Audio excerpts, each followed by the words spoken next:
So let me start this off by once again, it's Freeology Friday, and so before every broadcast, Aaron and I, we get together and we talk about what we're going to talk about, and so this week I've been on the whole critical race theory thing, and that's not the topic tonight, but it's a subset of the topic, and so anyway, Aaron and I, you have to kind of golly, just take a walk in our shoes here for a minute, because when you go away from what's accepted as orthodoxy, what is accepted as normal, that there is going to be some pushback, there's going to be some blowback, and people fight, they resist change, especially when they're comfortable in their chains. Yeah. Let me say that again. They're comfortable, they resist change when they're comfortable in chains, right? Yeah. Yep. So people get locked into something, they get yoked to something, and they get stuck. And so whenever you go against that, people resist. And so this week has been an incredible week. I know, and Aaron and I talked that he's suffered some incredible blowback, and I've suffered some incredible blowback. And we're not talking about this from the standpoint of being victims here, y'all. Right.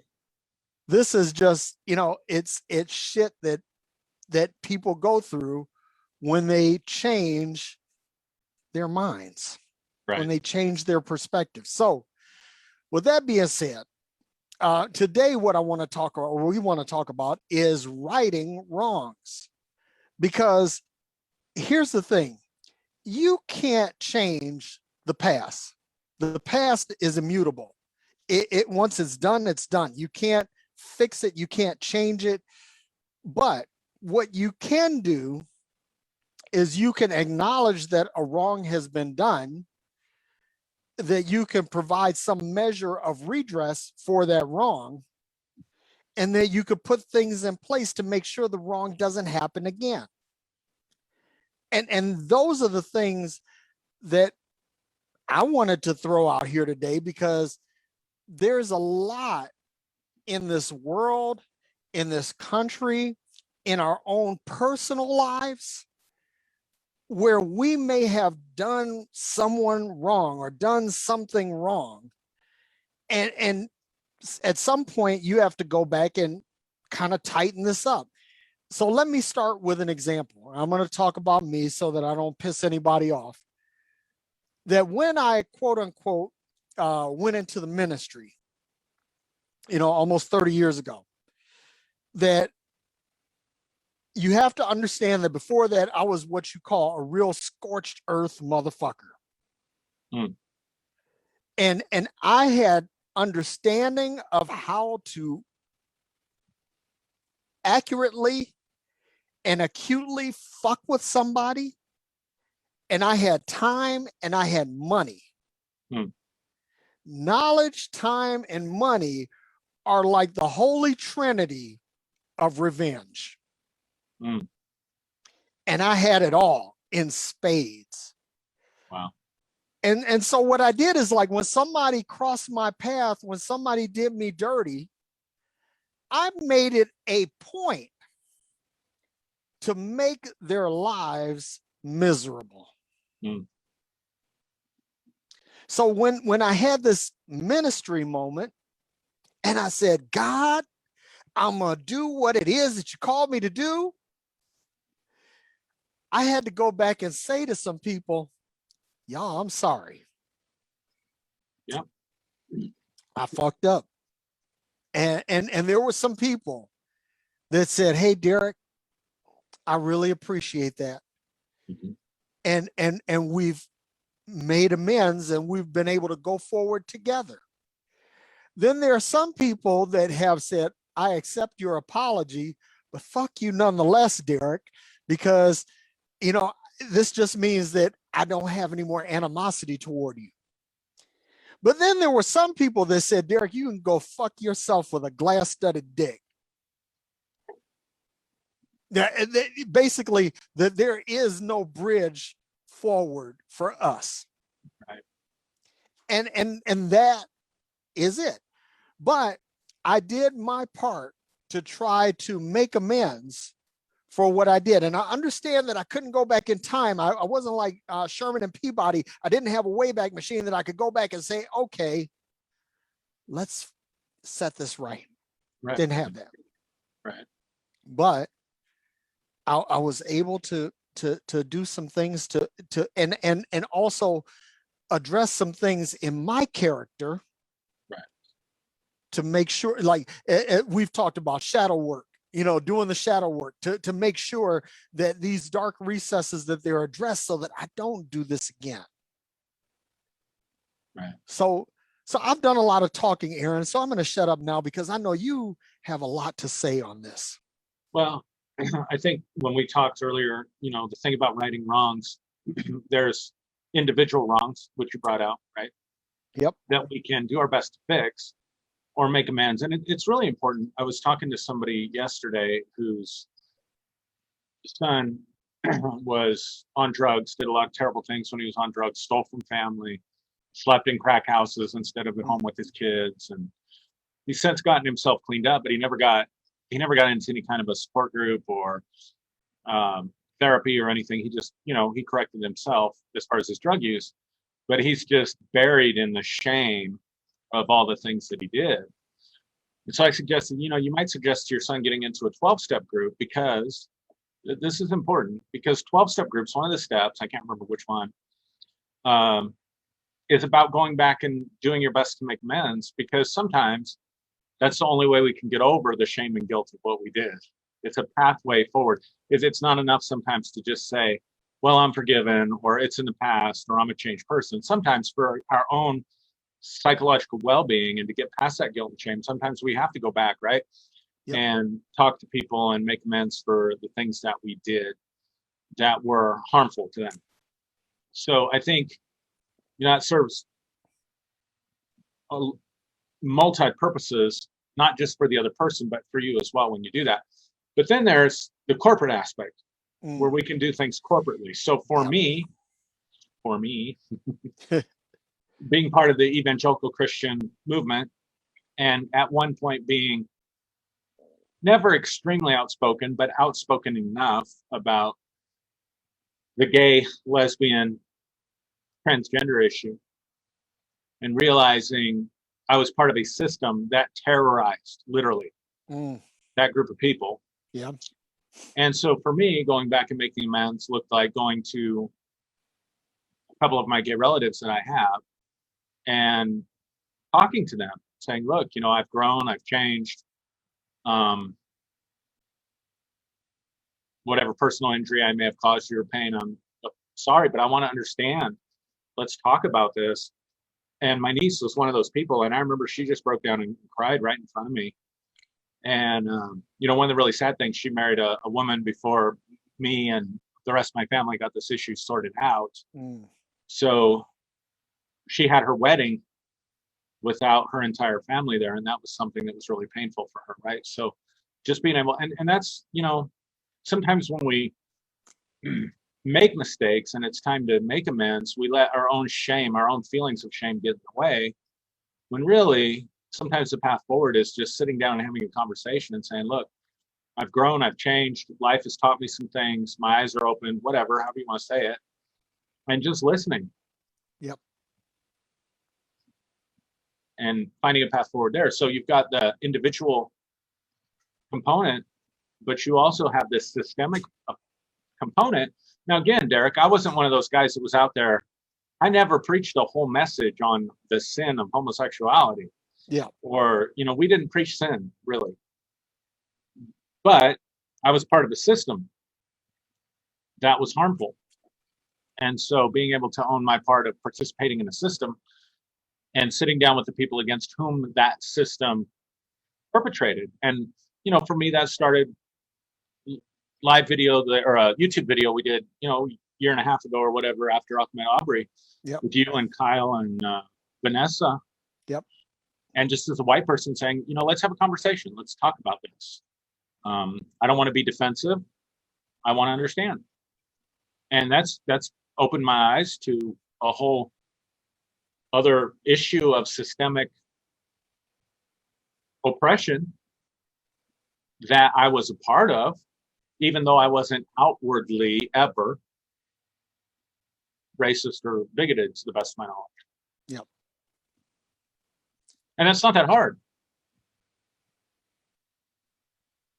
Well, it's one of those things that requires, if you've never had empathy for someone in a particular situation, it takes an eye-opening moment. Mhm. And I'm gonna call out somebody here. I don't know if you know her or not, but her name is PK Langley. Yes. And so PK and I have been Facebook friends for almost 11 years, Wow. right? And she was part of the grace movement, and she was, just really, preaching this God's the unlimited love and unmerited favor, the unmerited grace, right? She was really into that. And she had a cartoon series that she did that was really brilliant, called Frustrated Grace. And I just used, and so she and I became friends, and I began to talk to her. Now, mind you, I generally don't have conversations with women, that I meet online, because that goes into a lot of bad territory. But PK, very respectful of my marriage, and so what happened was she came out as being gay. Wow. And this was I want to say about 8 years ago. And when she did, she caught such an incredible backlash. Sure. And everybody that she was connected to, they basically abandoned her. And I was one of these guys that said, God didn't make Adam and Steve, he made Adam and Eve. Yeah. I was one of those guys. Yeah. But when she came out, and don't get me wrong, listen, I had family members that were gay that I was unkind to. Because of my religious sensibilities. Mm-hmm. But PK's situation softened my heart. And at that point I said, okay, if two people love each other, who am I to judge? But then people would come back and say, well, Derrick, would you preside over their nuptials? Would you preside over their wedding? And I'm like, of course not, because it's still sin. That was where I was. Right. And then I met Will Rucker. Mm. And Will came out. And Will was a guy who his knowledge of the Bible and biblical history, and how he was juxtaposing and dovetailing all of this converging metaphysics and Christianity, he had my utmost respect. And when he came out, and I was like, and I was in Vegas. My kids had a basketball tournament, and I went to have coffee with Will. And we sat down and we talked about everything but sexuality. Mm-hmm. But when I sat down with him in the flesh, I began to see him as a human being. Mm-hmm. And then I met Romel Parks Weekly, who is a pastor who happens to be openly gay. And Romel is way more orthodox than I ever dreamed of being, but he's gay. Wow. And he's very much about monogamy and I mean the whole bit. But after meeting Will face to face, and then spending time knowing Romel, and I've known Romel now for about 8 years, the three of these people have brought me to the point where I said, okay, I can no longer just be tolerant. I must be affirming. And I can't just tolerate, I must celebrate. And if this is who you are, who am I to contend or judge that?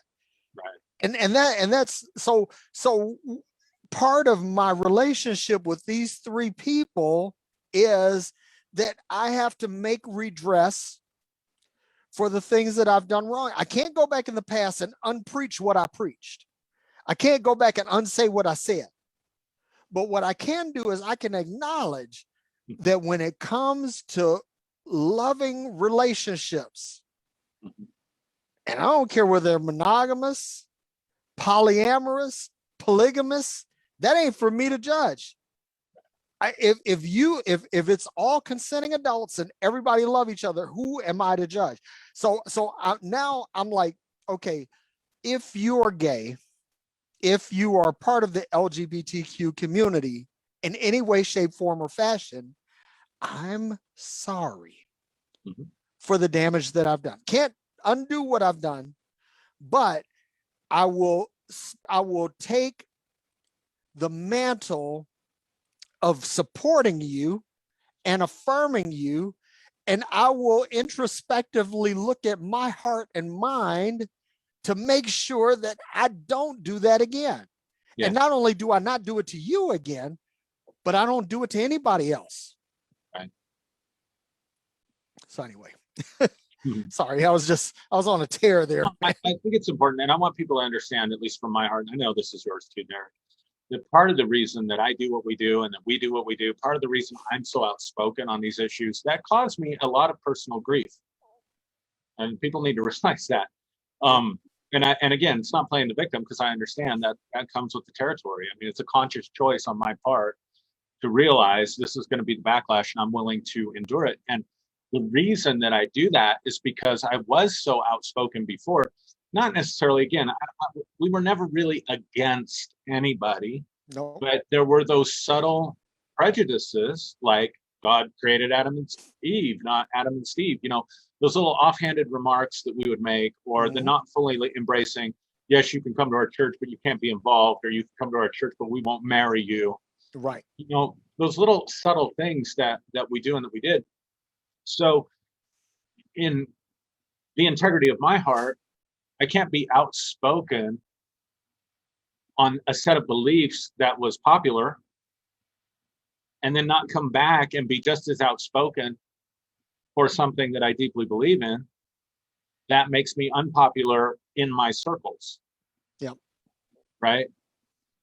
And so, for me, that's just a personal value that I hold, and it's important to me. So I'm not trying to be against anybody. I'm not trying to poke the bear. I'm not trying to do any of those things. I'm trying to say, look, we need to wake up. This is how I woke up. This is how I am looking at things now. And I'm going to share that with you. And if you want to have a conversation, I'm a reasonable human being. Let's have a conversation. But hang on. I want to pick your brain on something, because see, one of the things that has really endeared me to you as a friend and a brother is how you have put your social, political, and even economic capital at risk to speak out against disenfranchised or oppressed people. See, here's the thing. You've said some things that, I I wouldn't be surprised that's I wouldn't be surprised if you told me that someone burned a cross in your front yard. That's how, how passionate you've been. So for someone who is saying, okay, I really want to speak out, I really want to lend my voice to this, but I'm afraid. What would you tell someone who's dealing with that? Because that is a key point, I think, to getting to moving from inaction to actual activity. Yeah, that's a great question. I would say two things. I would encourage that person, first of all, because here's the thing: if you don't shine a light on something, then it's allowed to operate in the dark. And I mean this on a psychological level as well as a sociological level. So you brought up critical race theory. So I had a conversation on Wednesday with two of my coworkers, one who's Latino and one who is, white, same kind of background that I have. And neither one of them even knew about the Tulsa race massacre, what's referred to as Black Wall Street. I Hmm. don't know if everybody knows what I'm talking about, but in the 20s sometime there was a brutal attack on a black community in what I think it was Tulsa. Yep. Tulsa, And Oklahoma. they called it Black Wall Street because they went after the most affluent. Yep. And I was talking to these individuals about it, and they had never heard about this. They did not know about this. Now, imagine a world where, I forget the German or Polish name for it, but the night of broken glass, World War II, when they went after the affluent Jews and attacked them. The same thing happened in the United States, in Tulsa, same exact thing. Glasnost, something like that. Glasnost or something. Yeah, Glasnost. Right? Glasnost. That's it. Yeah. And there have been whole plays and movies and whatever. I mean, imagine if Europe stayed silent about that. But there are so many things in American culture, and this is what I'm talking about, where it operates in the dark, so to speak, where we don't talk about these things. I further brought up with them in this conversation. I said, did you know about Mount Rushmore and the Mountain Six Grandfathers, and how a member of the Ku Klux Klan, got the U.S. to violate a treaty with, I think it's the Sioux and South Dakota, right? Mm-hmm. And they took one of their most sacred mountains. Think about this. Think about the name of the Mountain of the Six Grandfathers. And then they carved these white faces, basically, of our nation's grandfathers on land that was not rightfully ours, right, in their backyard. Yeah. And they didn't know about that. So historically, our nation has done these atrocities, right? And it's my understanding, critical race theory is to say, hey, let's tell the truth. Yeah. The whole truth, so that we can know and we can grow and we can learn from those things. I mean, the point is not to bash America. The point is not anti-American. The point is, if we believe, which I do, Derrick, that I think that was an amazing thing, that, God has created all people equal. Yep. And they should have the right to pursue life, liberty, and the pursuit of happiness. Now, Absolutely. I understand the baggage and hypocrisy that was there, and with Black people and Native American people and Manifest Destiny and all that stuff. So it was a little bit hypocritical, but nevertheless, the ideal rings true to me. So it's part of my own patriotism to say, I want to see a country where these things are upheld for all people, Yep. So I would encourage people, unless you start speaking out, the trajectory of our nation is not going to change. And we're doing very much, if I can use a Bible story, we're doing very much like Cain. We are building a society after we murdered our brother, and we're trying to hide it in the sand and hope that the cries for justice and vindication are silenced so that they don't reach the heavens. We're trying to hide it. Yeah.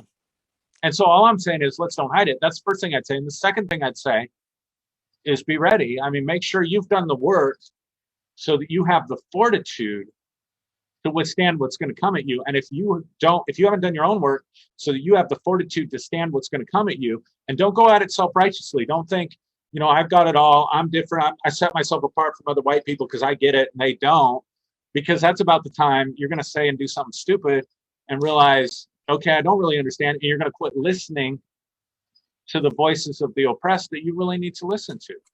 And there are some issues that I won't touch because, quite frankly, white people need to take the back seat on some of these issues and not even be a voice, and just say, I want to hear your voice and I'm along for the ride. I'll support you and I'll speak out if I need to and support, but I don't need to be the bullhorn here. Yep. Does that make sense? That makes perfect sense. And this is the thing. When we talk about our country, America. And I'm going to say something here that is going to be a little controversial because I love my country. I absolutely do. I served in uniform for this country. And even though I would leave this country if I had to, this is where I was born. This land is as much mine as it is anyone else's. And I will bleed for her and die for her. However, my military service has made me conscious of protecting liberty, and that we take an oath upon entry into the armed services that we will protect the Constitution of the United States against all enemies, foreign and domestic. And when I think about the path forward, listen, and y'all hear my heart here. America is fucked up right now. America is bleeding profusely. And unless we acknowledge the wound, America will die. And that is an inconvenient, uncomfortable, and unpopular truth. But it is a truth nonetheless. That this country has never acknowledged the wrongs that it has done to Native Americans, that it has done to Blacks, that it has done to women, that it has done to Asians, that it has done to Latinos. These wrongs represent open, gaping, infected wounds. And that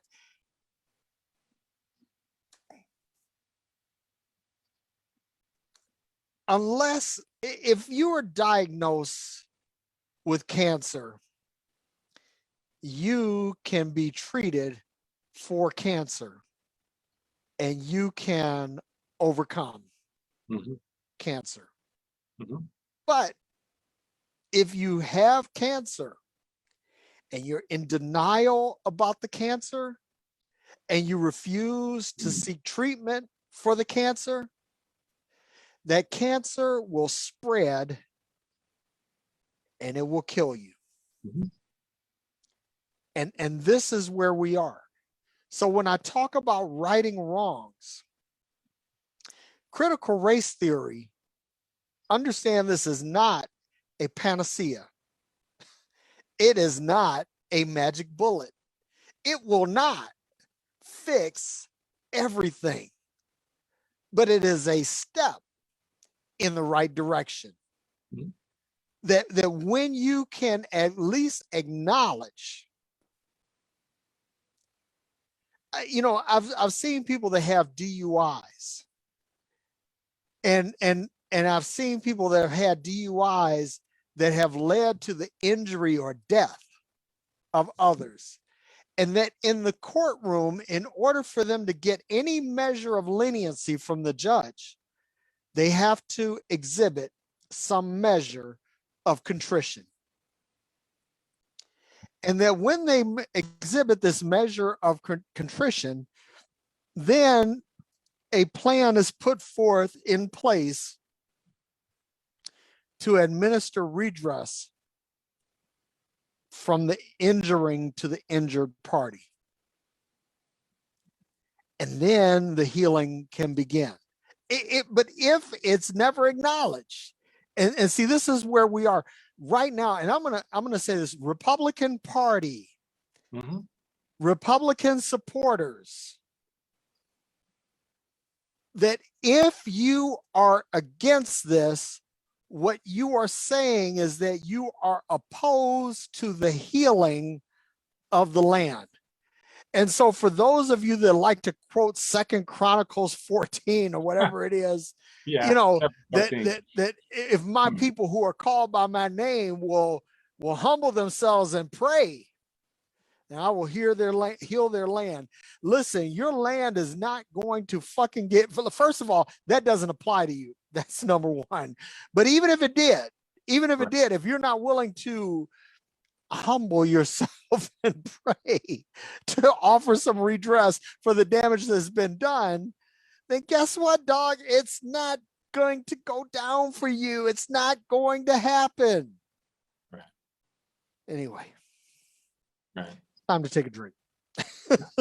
Yeah, I can hear the white arguments in my head. Yeah, but that wasn't me. That was my ancestors. You know, I didn't have slaves. I didn't know. But wait a second. You're accountable for the sins of Adam. I'm just saying that's where but you're accountable for the sins of Adam.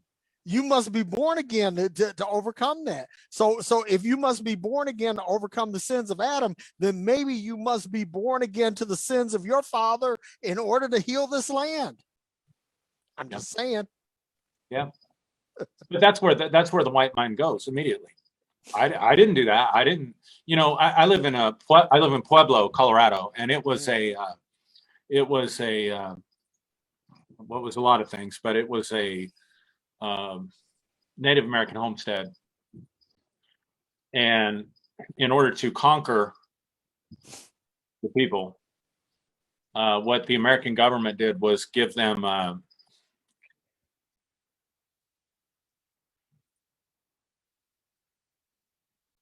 they gave them blankets infected with smallpox. Oh. No. Yeah.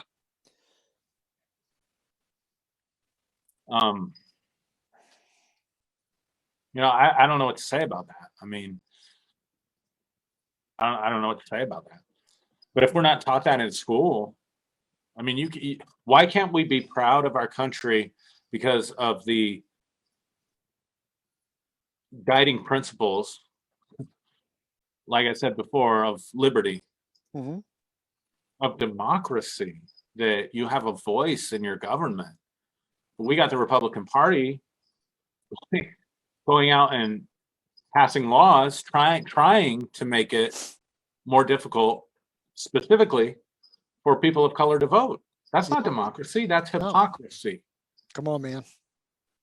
So I challenge my Republican friends, and I'm still, I don't know where I'm at on all the issues, right? Because I was very conservative. I don't want to see the government oppressing and interfering with our lives. So, you know, one of the conservative principles was smaller government. Okay, I get that. I'm not sure collectively how well in this country right now socialism works, because we don't have the community mindset for it.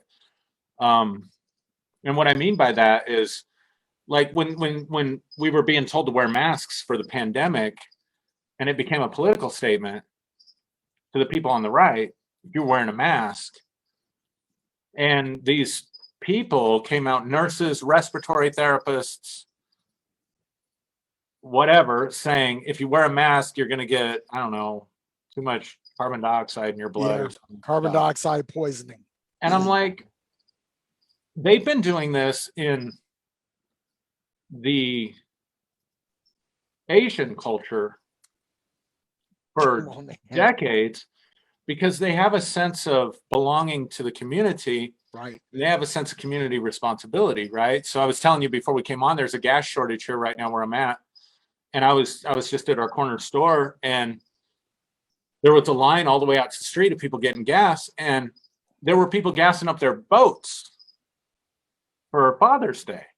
And I thought, now, why can't we sit there and think for a minute?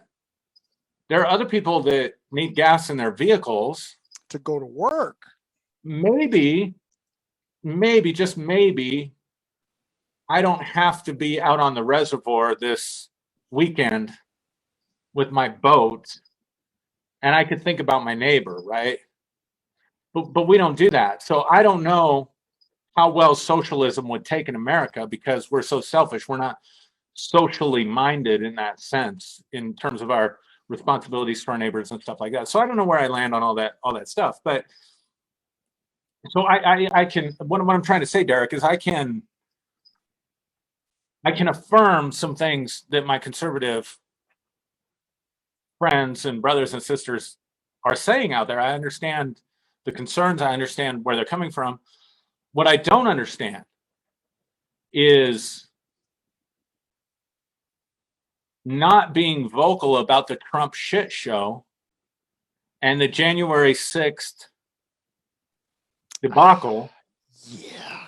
And these sort of, I don't know what you would call them. I'd be interested in what you would call them, but where these states are passing laws to try to suppress the vote Mm-hmm.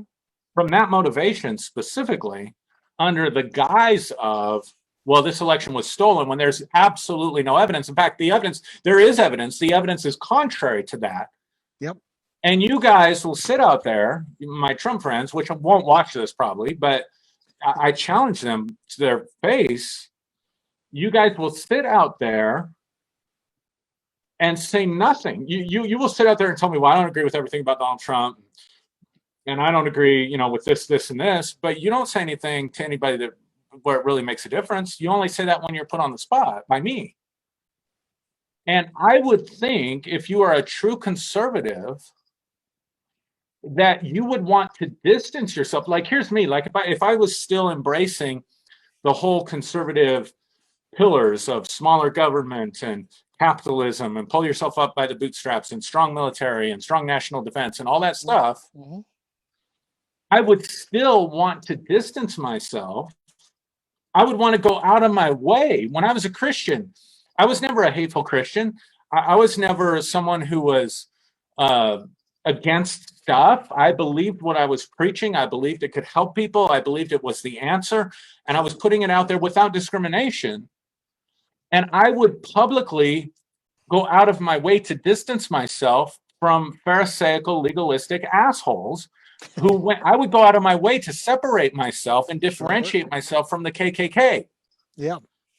So what I'm pleading with my Republican friends and my conservative friends, what I don't understand, and my question to you, why don't you feel any obligation to speak up, if for no other reason, if you're not doing it for moral purposes or what you feel passionately about? Why aren't you speaking up for at least the purpose of differentiating yourself from the most oppressive government and most antichrist president that we have had in our entire lifetime? Why is it you were so quick to call out George W. Bush because you didn't like his Supreme Court nominees,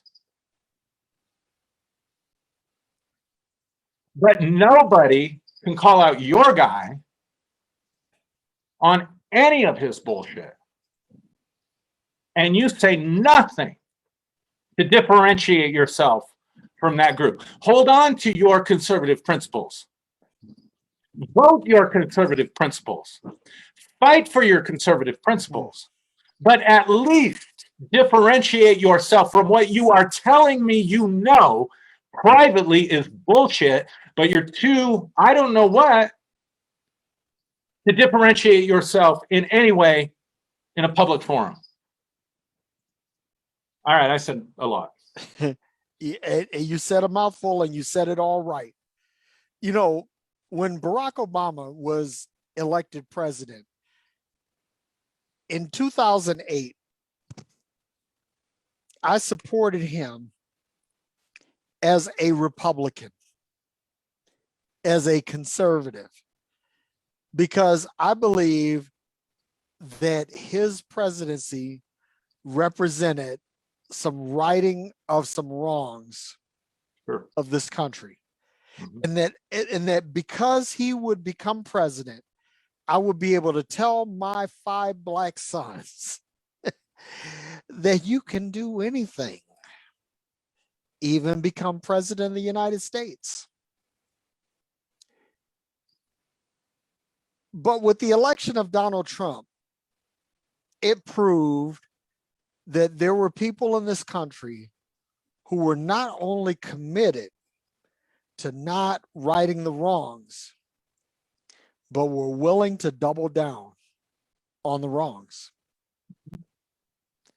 And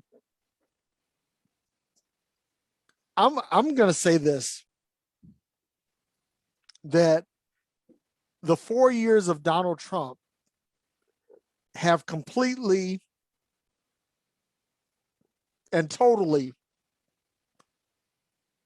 ruined Christianity for me. Me too. Because almost all evangelicals supported Donald Trump. And people will say, well, Derrick, well, what about the Black church? What about Black Christians? Well, Black Christians may have spoke out against Donald Trump, but they gave white evangelicals a hall pass, which makes them just as guilty as white evangelicals. And what I began to see is that this whole Jesus thing is really a political movement and absolutely nothing to do with anything spiritual. And so when I began to see this, Aaron, I just said, motherfuck Christianity. I'm on record as saying that, because if this is your guy and this is what you support, and if you are not supporting it, but you are tacitly endorsing it by your silence, then fuck you. Honestly, listen, I will love you from a distance. If you need, I will provide. If you're hungry, I will feed you. If you're homeless, I will house you. If you're hungry, I will feed you. If you're sick, I will bring to bear healing for you. But as far as us having an ongoing relationship where we walk together, no, that's not possible. Because the wrongs of the past, instead of you acknowledging them and bringing the healing balm that fixes them, you've chosen to double down and say, fuck the disenfranchised, fuck the oppressed, fuck those who have been hurt. You've said this. If you haven't said it explicitly, you've said it implicitly. You've made it clear that you're not about righting the wrong. And I'm going to say something here, that unless these issues are dealt with in an intellectually honest manner, what we know to be the United States of America will die within a decade. I mean, this is an imperative. This isn't like somewhere out in the distance, pie in the sky in the sweet by and by. No, this is some shit that is sour in the here and now. And unless we as a nation are willing to address the wrongs that have been done, and we say, because again, you can't go back in the past and undo slavery.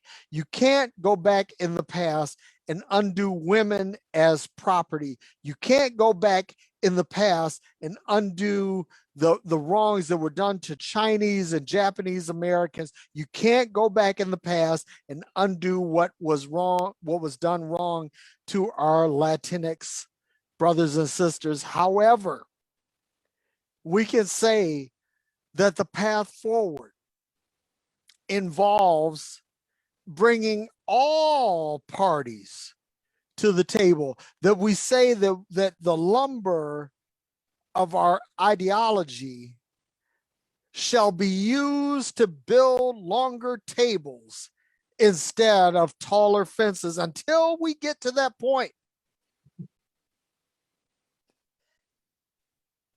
Still preacher, The shit show shall continue in earnest. Yeah. This doesn't relate directly necessarily to all that, but this is on my heart to share. Do it, man. And you brought up Obama, and I didn't vote for Obama. I wish I would have. Not just, somebody's going to sit out there and say, well, he's just got white guilt. But the truth is, I was inspired by Barack Obama, and I read his books, and I was inspired by his books. And particularly in The Audacity of Hope, he talks about the abortion issue. And I had never heard someone nuance the abortion issue the way that he did. And I was all in. And then because I listened to Fox and I listened to Sean Hannity and I listened to Rush Limbaugh and stuff back then, I drank the Kool-Aid, man. Yeah, I drank the Kool-Aid. And I wasn't black. I didn't have black sons. And so, I voted. And I don't think John McCain was that bad, but at the time, from the mindset, you get it, because you were part of that event. I held my nose and voted for John McCain, and I voted for Mitt Romney the second go around because I bought into the propaganda. Yeah. But somewhere during that time, I had one of my closest confidants in ministry was an older minister that was here in our town. He was an associate for Carlton Pearson, knew Carlton well. And he was he headed the local, I don't know if you call it a chapter, forgive my ignorance, but whatever, for the NAACP. And we went to a meeting together by Ted Haggard before his disgrace. And he was giving this inspirational talk about capitalism and the American way, and we need to build our churches and fill our churches so that we can control the votes, so that we can do this. Now, I can look at that now and see the agenda that's there. But at the time, Derrick, and I want to bring this out for people so they understand, at the time, I'd been to Eastern Europe, I'd been to Poland, I'd been to the Ukraine, I'd been to the Czech Republic, I'd been to East Germany, or what was once East Germany. I talked to people who were one generation or even part of the generation that was brought up under communism, and I saw their quality of life. And so my belief at the time was that capitalism would free the world, that if everybody could just get a hold of capitalism, because it presupposes this idea, it presupposes that we all start from the same place. Yep. And that's so built into my consciousness because as a white person, I was the norm. And I want to help people understand what I mean by norm, because this is where white privilege comes in that we don't talk about. I go to a movie. Obi-Wan Kenobi is white. Luke Skywalker is white. Princess Leia is white. Darth Vader wears black.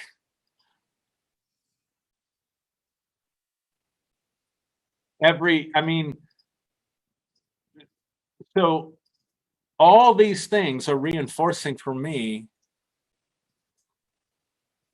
prosperity, normalization. That's the point I want to get out. Like being white is what's normal. And I'm not aware of the backlash to that. I'm not aware of the fact that a person of color might look at the entire Congress, and especially back at that time, and not see any people of color. I'm not aware of the fact that every time a black person goes to a movie, it's always the white person who is. I remember watching Starsky and Hutch, and most of the time they're chasing black people around. Yeah. So the only black helper was Huggy Bear. And he could be kind of a mean asshole. Exactly. And you don't realize how that normalizes. So here's my regret, and I'm taking too much time to say this, but I want people to understand. So my friend, so Ted Haggard's given this speech that I think is, yes, this is the answer for the world, because it's resonating with what's normal for me. And so here's what we think. Here's what I think we think in the white culture. If you just become like us, you'll be fine. Like, we're the answer, right? And I remember my friend saying, he can't get up and say those things in front of a black church. And Derrick, I was so dumbfounded. I didn't even think to ask him, what do you mean? That's how out of touch I was as a white person growing up in America. Wow. Now, here's the difference, though. If God put Donald Trump in office, let's just presuppose, let's go back to the old paradigm. Mm-hmm. If God put Donald Trump in office, it is my deep conviction that he put Donald Trump in office to show us our collective shadow. Mm. In other words, back during the Bush administration, you know, this would have been in Bush's second term when this happened. I didn't have any reason as a white person to question my norms. I wish I would have given my friend the opportunity. I wish I would have asked and said, what do you mean? Let me hear a different point of view. Let me hear a different side to this. I didn't. But Donald Trump is everything that's wrong with us. Yep. In terms of inequality, exalted in the light so that we can see it. And I get from my friends, it's hard for you to see it. It's hard for anybody to look at their personal shadow, much less our collective shadow. But if you're not, and this is why I agree with you, this is a crucial time for us, because right now we have we used to call it a kairos moment, a moment in time, an opportune moment in time, when the light is being shined and we have to make a choice. Where do I land in this? Do I land on the side of perpetuating the norms that have been oppressive to people that I don't know and I don't understand and I've never walked in their shoes? Or are we going to land on the side of maybe what I thought was normal was toxic to a lot of other people? Dude.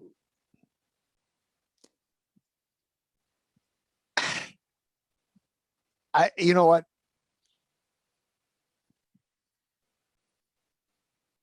I really believe that what this country needs is a time of collective introspection.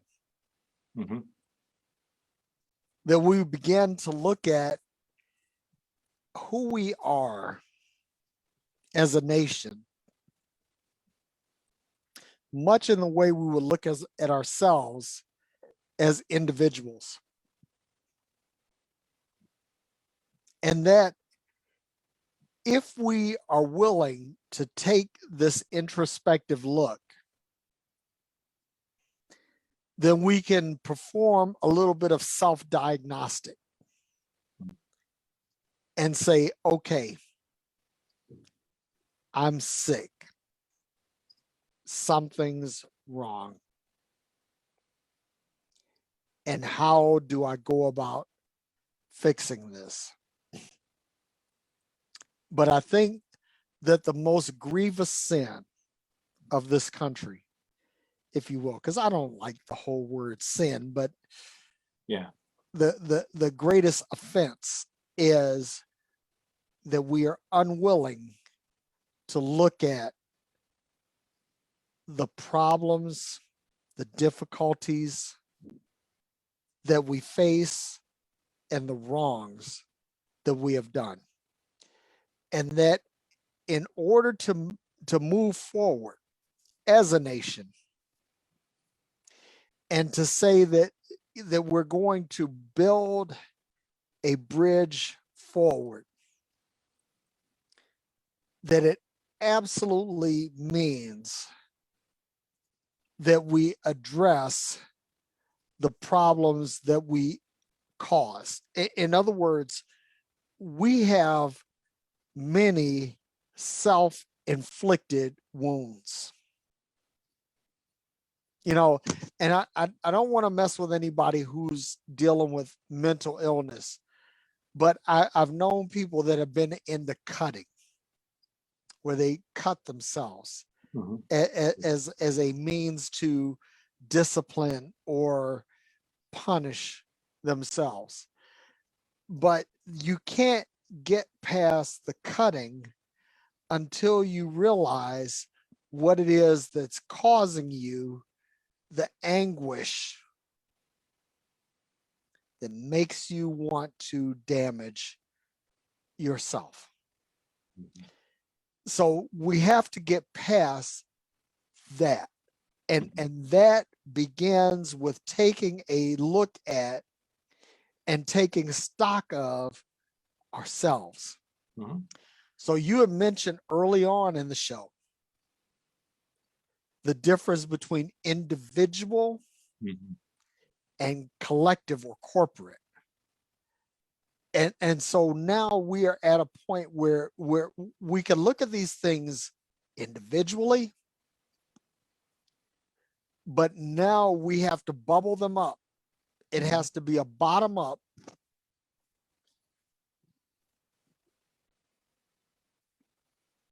review and redress of that which has been done wrong. Yeah. And that's especially true, Derrick, for the so-called awakened and spiritual community. Come on, man. Because if you're awake, and you're not addressing these issues, who's going to do it? Yeah. And what are we going to leave to our children? I mean, good for you that you're awake, and good for you that you're going to achieve oneness and leave polarities and judgments and all that stuff. Good for you. Happy for you. But if you can't at the same time, and this goes back to what we talked about oneness, if you can't at the same time say, if I'm one with everyone, then I'm one with these oppressed people groups, and you can't feel their pain enough to move you, it's something. You know, some brother came at us. That goes back to what you said before about duality, right? See, because a lot of times we enlightened spiritual beings, we like to say, well, I eschew duality. But you have to have that duality in order to compare and contrast that which is, you know, helpful and that which is hurtful. I just had to throw that in there. Yeah, let me just say this last thing, and then I'll be done. But you know, you and I both had someone who came at us publicly. Yep. Said, you know, what are you guys doing besides just getting on Facebook and talking about these issues in order to address real systemic oppression in your communities? Where are you putting shoe leather to it? Was kind of his take on it. Yep. And at the same time, is belittling the fact and acting like we're doing nothing when we come out and talk about it, because he himself refuses to. Right. And if we don't talk about this stuff, then nothing's really going to change. If we don't bring a light to this stuff, nothing's really going to change. If we shut out critical race theory, I want my kids to learn. I'm teaching my kids at home because I want them to understand. I want them to understand because I want a better future than what we had in the past. You know, so I mean, there is righting the wrongs of the past, but ultimately there is changing a mindset so that we can work together towards a better future. And so I want to say this to people: when we watched George Floyd get choked out, Mm. there was a lot of the needle was moving. I could see it in my own community, predominantly why I could see the needle moving. I could see the realizations and the lights coming on. What people didn't realize was that there is an agenda to stop that. There is an agenda to maintain things the way they are, and that agenda is authored by the people who are benefiting the most from it. So you talk about your personal pain. Most people I know are in pain. And I just want to say this, like you guys, when you saw this, something inside you said, this has to be addressed. And you listened to, and you were moved upon and swayed by deceptive voices with an agenda to keep things the way they've always been, that caused you to doubt yourself and your initial response when you saw that video. And I just want to ask my white friends, if they're watching, to reconsider and go back to those days and think, maybe I want to suggest to you that maybe your initial impulse was the divine impulse, was the God impulse. And maybe you allowed yourself to be poisoned and bittered and talked out of it because there were dynamics to this issue that you did not understand, that you could not fully understand. And it was too painful for you to stay engaged. And I want to ask you to re-engage. I want to ask you to reconsider. I want to ask you to think through these issues again from your heart chakra, since you love to talk about your chakras.